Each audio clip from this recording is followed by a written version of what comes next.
At minus 196 degrees Celsius, liquid nitrogen can have a powerful effect on anything it comes into contact with. And in this video, I'm going to show you several ways that this dynamic cryogen can be used in the kitchen.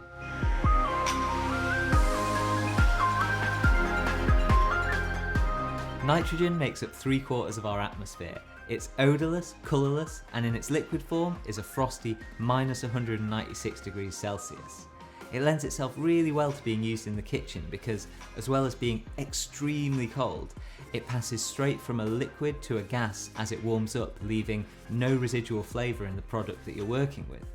There's so many fantastic uses for liquid nitrogen in the kitchen, and I'm going to cover several of them today, but I already know I'm going to do a part 2 to this video in the future because there's too many incredible uses of it to cover in just one session. Before we get into the fun stuff and I show you some techniques using liquid nitrogen in the kitchen, to be responsible, I should cover a little bit about safety. So you should only be working with liquid nitrogen if you've had some training in its safe handling or you're being supervised by someone that has. Used safely, it's a fantastic ingredient, but if you don't know what you're doing, you risk putting yourself or your guests in danger. The key potential dangers with liquid nitrogen are its extreme cold, asphyxiation or explosion. Minus 196 degrees Celsius is so cold that prolonged contact with your skin, or if it gets in your eyes or if you ingest it, can cause severe damage. You can actually come in contact with liquid nitrogen very briefly because of something called the Leidenfrost effect, and that's where a thin gas layer forms between your skin and the liquid as the liquid evaporates, and that insulates and protects your skin, but only for a split second. So because of this, I can actually dip my hand in and out of liquid nitrogen very quickly without being burnt. However, if I was to stay in contact with that liquid nitrogen for any length of time, it could do me some serious damage. You should never use liquid nitrogen in a confined space without proper ventilation. Because it can displace the oxygen in the air, in a space that isn't properly ventilated, there's a risk of passing out or asphyxiating. Finally, you should never put liquid nitrogen in a sealed container. As it turns back into a gas, it expands to up to 700 times its volume, so in a sealed container, you're creating the risk of a serious explosion. You should thoroughly research and get some safety training if you're wanting to work with liquid nitrogen. But now that's said, let's get on with the fun stuff.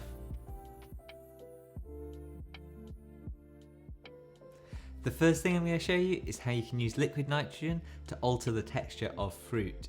So you can break apart segments into their smallest little juice cells and then use that as either a garnish or mix through a sauce to give little bursts of freshness.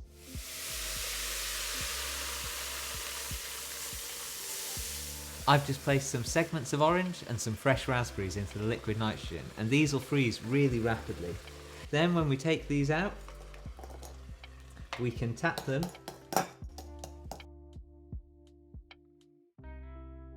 and break them apart into their small little juice cells. And that makes a fantastic garnish or works really well mixed through a sauce to give little pops of freshness.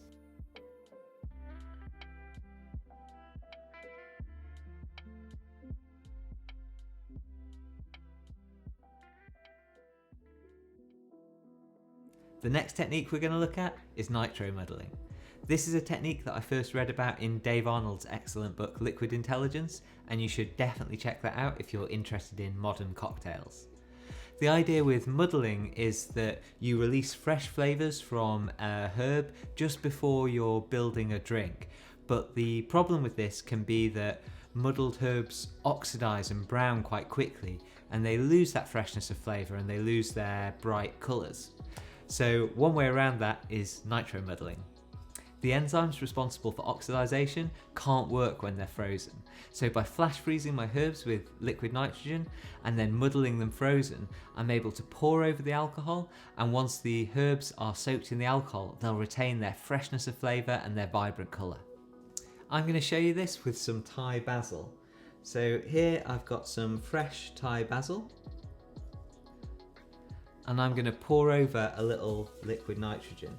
Not loads, just enough to freeze it. Then, whilst the herbs are frozen, I'm going to muddle them.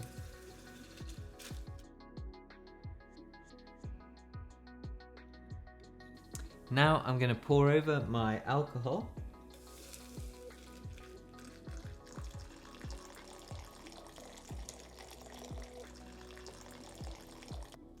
And then finally I can strain this into a drink.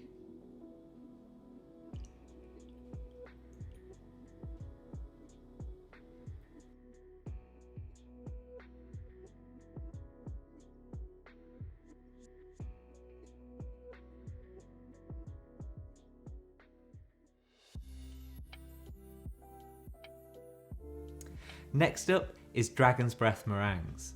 Now, while you shouldn't eat anything with a high water content when it's come straight out of liquid nitrogen because it could burn your mouth, marshmallows and meringues are made up mainly of sugar and air doesn't conduct temperature as well as water, so things like this you can eat more or less straight out of the liquid nitrogen.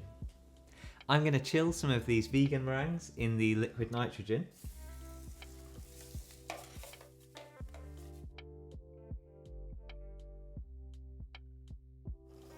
And once they've been chilled, if you eat them more or less straight away,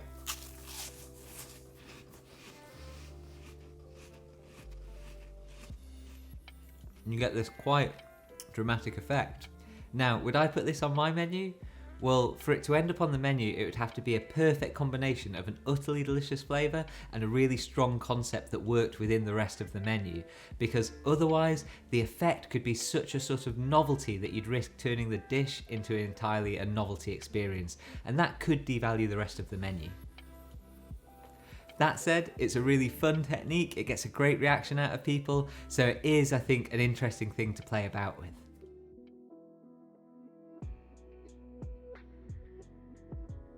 Rapid freezing of ice cream is probably the best known of the liquid nitrogen culinary techniques, and with good reason. It gives you incredible quality ice cream. By freezing really rapidly, you don't get the chance for larger ice crystals to form, so you get the smoothest ice cream you'll ever have tasted. I'm not going to spend too long on this today because I'm going to do a separate video that goes through my entire recipe for this particular ice cream, which is caramelized white chocolate and miso. It's a really delicious ice cream, it covers a few other techniques, and it's a real highlight that the guests love on my tasting menu. So look out for that, I'll do a proper deep dive and a full explanation of how I make that. The key thing with making liquid nitrogen ice cream is to add the liquid nitrogen slowly to give the ice cream base time to freeze properly. Adding the nitrogen too quickly can cause the ice cream to freeze solid or become icy in parts. On the tasting menu, I finished this caramelised white chocolate and miso ice cream with a Szechuan pepper and black sesame powder. The ice cream comes out incredibly smooth because freezing rapidly, larger ice crystals don't have time to form.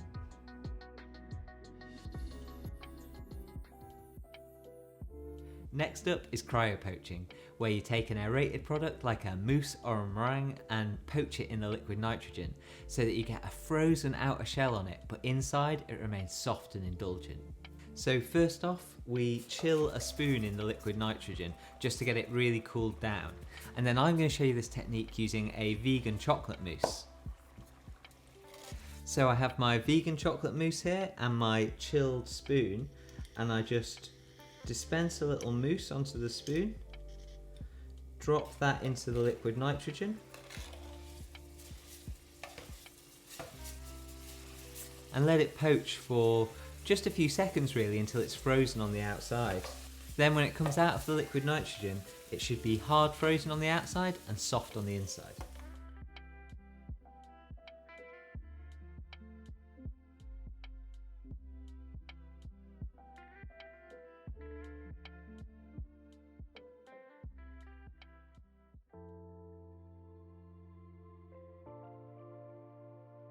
The last technique that I'm going to show you today is just making abstract tempered chocolate swirls in the liquid nitrogen. I have some tempered dark chocolate in a piping bag. I'm just going to pipe that in abstract patterns into the liquid nitrogen.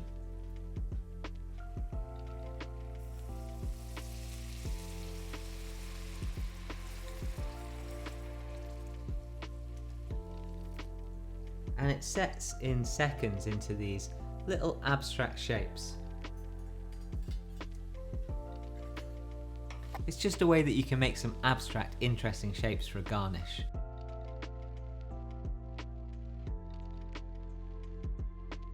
hope you've enjoyed the video, and I'll definitely be doing a part 2 to this in the future because there's a load more techniques with liquid nitrogen that I'd like to cover. If you found it interesting, please give me a like and hit subscribe, and you can see more stuff from me on my Patreon. Thanks very much for watching, and I'll see you soon.